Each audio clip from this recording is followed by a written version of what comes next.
Bonjour à tous, bienvenue au Club Emploi Cadre Emploi Le Figaro Économie. Les personnes handicapées subissent un taux de chômage 2 fois supérieur à celui des autres Français. Et pourtant, les entreprises disent qu'elles peinent à trouver les candidats qu'elles recherchent et à atteindre, vous savez, les fameux 6% de personnes handicapées dans leurs effectifs imposés par la loi. Avec la 18e semaine pour l'emploi des personnes handicapées qui commence le 17 novembre, eh bien, je me suis dit que c'était l'occasion de faire le point sur ce paradoxe avec quelqu'un qui milite sur ces sujets. Je reçois Dominique Ledouce, le responsable du développement associatif de l'ADAPT. L'ADAPT, c'est l'Association pour l'insertion sociale et professionnelle des personnes handicapées.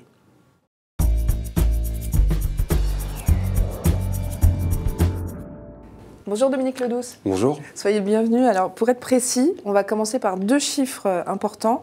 Un peu plus de 19%, ça c'est le taux de chômage des travailleurs handicapés, donc 2 fois plus élevé que la moyenne nationale.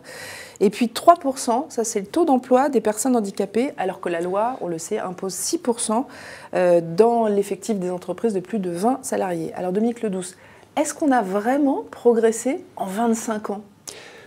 J'ose croire qu'on a progressé en 25 ans depuis le vote de la loi de 1987, ouais. D'autant plus avec la loi de 2005. Progresser, oui, j'ai envie de vous faire une réponse de Normand. Oui et non. Oui, parce qu'effectivement, il y a de plus en plus de personnes qui arrivent à se former, qui sont qualifiées, qui arrivent à trouver un emploi. N'empêche que depuis quelques années, nous sommes passés de 225 000 chômeurs handicapés officiellement, à aujourd'hui un peu plus de 420 000 chômeurs à la recherche d'un emploi. Donc oui, d'une certaine manière, mais en tout cas, il y a un constat terrible qui fait que le nombre de chômeurs handicapés a progressé. Donc de là à dire que nous avons progressé. Comme le nombre de chômeurs national, enfin, comme le nombre pour le nombre de personnes handicapées. Finalement, c'est aussi un effet de la crise, non ? Oui, après, il y a un adage aussi qui précise qu'en période de croissance, les personnes handicapées sont les dernières embauchées et qu'en période de crise, ce sont les premières licenciées. Je ne sais pas s'il est avéré, mais en tout cas, c'est ce qui se dit dans le milieu du handicap. Progresser, oui. Après... Ouais, c'est quand même pas flagrant. Alors, à partir du lundi 17 novembre, justement, l'ADAPT relance, alors avec d'autres associations comme la GFIP, hein, c'est bien la semaine pour l'emploi des personnes handicapées. La précédente, est-ce que vous en avez mesuré ses effets ? Est-ce que ça a apporté quelque chose à la cause ? La semaine pour l'emploi, c'est un travail de longue haleine sur la durée pour faire changer les représentations quant au fait qu'on peut être une personne, un citoyen handicapé, et le fait d'avoir une motivation et des compétences professionnelles. Après, je crois que ce message, il est nécessaire de marteler chaque année auprès des employeurs, auprès du grand public, parce qu'il s'agit de faire, entre guillemets, changer le regard sur l'emploi des personnes handicapées et leurs compétences professionnelles. La répétition est importante. Vous pouvez nous donner 2-3 événements qui vont avoir lieu au cours de cette semaine ?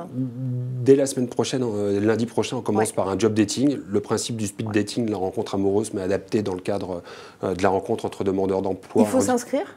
Il faut s'inscrire préalablement, mais en tout cas sur l'ensemble du territoire, il y a des handicapés, des job dating qui sont basés sur le principe de la rencontre entre candidats et recruteurs sans aucun intermédiaire. Et on démultiplie ces actions sur l'ensemble du territoire à partir de lundi prochain. D'accord, la rencontre c'est décisif, on va en reparler tout à l'heure.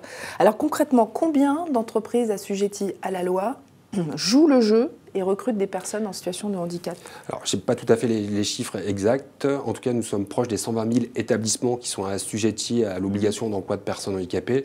Il y en a la bonne moitié qui joue le jeu de s'efforcer d'employer des personnes en situation de handicap. Mais les autres, elles font quoi? Alors, elles payent des amendes? Alors, les autres, elles peuvent soit travailler avec ce qu'on appelle le secteur protégé, c'est-à-dire ou le secteur adapté, ce qu'on appelle des ESAT, qui sont des établissements spécialisés pour personnes handicapées ou des entreprises adaptées. Donc, plutôt que d'avoir des personnes handicapées chez elles, en fait, elles préfèrent qu'elles travaillent dans des milieux un peu protégés. Un peu protégés, un peu... Elles financent cela, c'est ça? Effectivement. Ou alors, effectivement, pour les entreprises qui n'emploient pas, elles payent une contribution, ce qu'on appelle une contribution à la GFIP, qui est l'association gestionnaire des fonds concernant l'insertion des personnes handicapées. On sait que les personnes en situation de handicap, c'est pour 43% d'entre elles, elles sont âgées de 50 ans ou plus, 30% ont un niveau inférieur au CAP et 20% sont depuis plus de 3 ans au chômage. Pardon, hein, mais on peut dire que c'est un cauchemar de recruteurs. Alors, évidemment, petit niveau d'études, plus âgé, peu opérationnel. Que fait l'ADAPT pour aider les entreprises et les personnes en situation de handicap à s'insérer dans le monde de l'entreprise? Qu'est-ce que vous faites concrètement? Alors concrètement, c'est vrai, ce qu'on fait, en tout cas vous avez raison, c'est un cauchemar pour le recruteur. 95% des chômeurs qui ont un très faible niveau de qualification, alors que le critère standard un peu pour une entreprise, c'est de recruter à Bac+2. Donc on voit bien qu'il y a un problème au niveau de l'adéquation entre l'offre et la demande. Concrètement, au niveau d'ADAPT, on mène des actions comme avec nos centres de formation professionnelle qui forment, qui qualifient des demandeurs d'emploi handicapés. À côté de ça aussi, Vous en faites combien par an? Combien de formations par an? Nous avons à peu près une quinzaine de centres de formation professionnelle. Nous accueillons un peu plus de 3000 stagiaires handicapés. Ça ne suffit pas pour répondre à la demande. En tout cas, il y a d'autres acteurs aussi qui agissent sur la formation concernant l'emploi des personnes handicapées. On a un réseau de bénévoles, c'est peut-être l'occasion aussi pour moi de lancer un appel à des acteurs de la société civile qui accepteraient de nous rejoindre bénévolement pour accompagner un demandeur d'emploi et essayer de lui donner les clés, les codes de l'entreprise. Oui. Une sorte de parrain, en quelque sorte. Oui, à l'intérieur des entreprises qui pourraient tendre la main à des soit le tutorat, handicapées, soit des parrains ou effectivement qui accompagnent en dehors de l'entreprise la personne à cheminer sur son parcours professionnel. À propos des cadres en situation de handicap, je voudrais faire un focus sur cette population. Ils sont combien d'ailleurs? Est-ce qu'on a une idée? Très bonne question. J'ai envie de vous dire entre 3 et 4 000 cadres en situation de handicap dans les entreprises. Il n'y a pas véritablement de source. Par contre, au niveau des chiffres, ce que je suis certain, c'est qu'en 1981, on recensait 681 étudiants handicapés. Aujourd'hui, on en compte entre 8 000 et 14 000. Alors certes, la progression est importante, mais pas tant que ça au regard des attentes des entreprises. Et surtout en comparaison d'autres pays européens qui, sur l'accès aux études supérieures, ont fait davantage d'efforts que la France. Et alors par rapport aux étudiants qui sont donc dans les écoles, qui sont porteurs de handicap, mais qui ne le déclarent pas, est-ce que les entreprises ont tendance à faire des actions pour aller les chercher, pour les inciter à déclarer? En tout cas, on s'aperçoit depuis quelques années que davantage d'entreprises se rapprochent du monde universitaire, des grandes écoles, justement pour se faire identifier auprès des étudiants en situation de handicap, en leur disant « chez nous, vous serez les bienvenus ». Oui, d'accord, donc il y a quand même un travail là-dessus.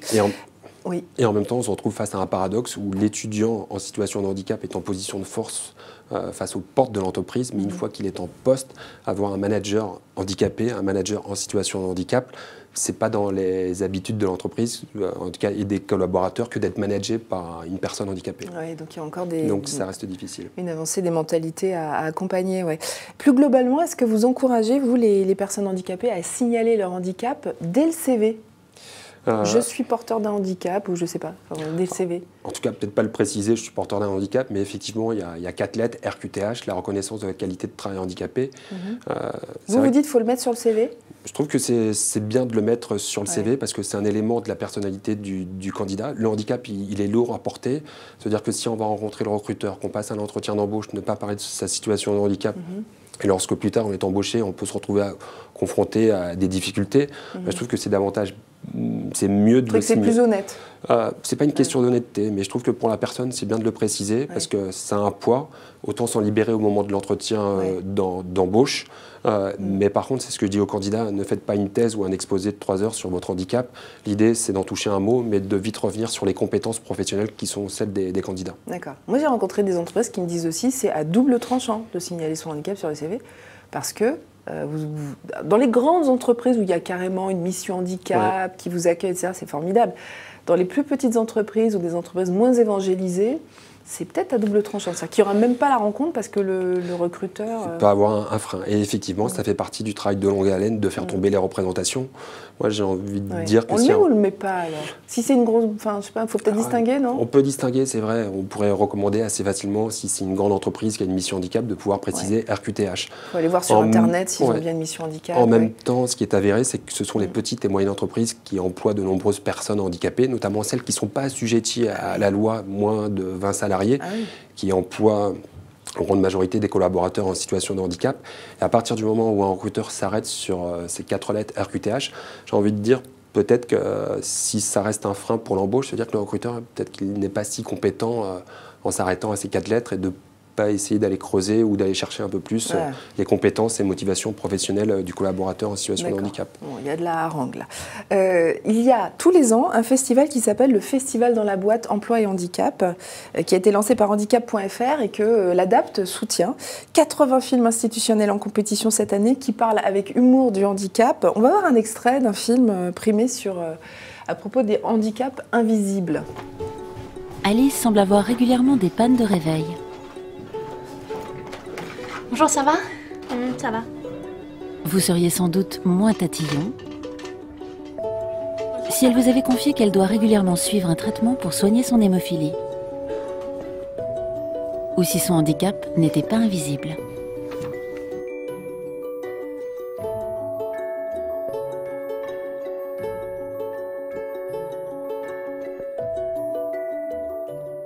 Alors Dominique Ledouce, qu'est-ce que vous pensez de ce genre de petits films?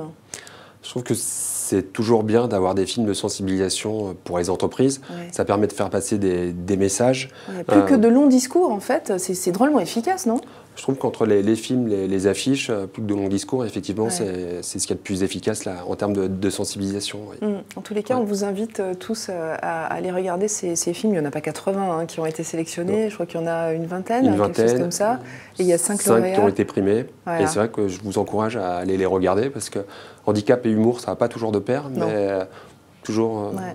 Je trouvais que c'était diablement efficace. Voilà. effectivement. Merci beaucoup d'avoir répondu à mes questions. Et donc on rappelle la semaine pour l'emploi des personnes handicapées qui commence le 17 novembre prochain, c'est pour une semaine, partout en France. Partout en France. Merci d'avoir suivi cette interview. Vous pouvez la retrouver sur nos pages réseaux sociaux, sur nos sites internet.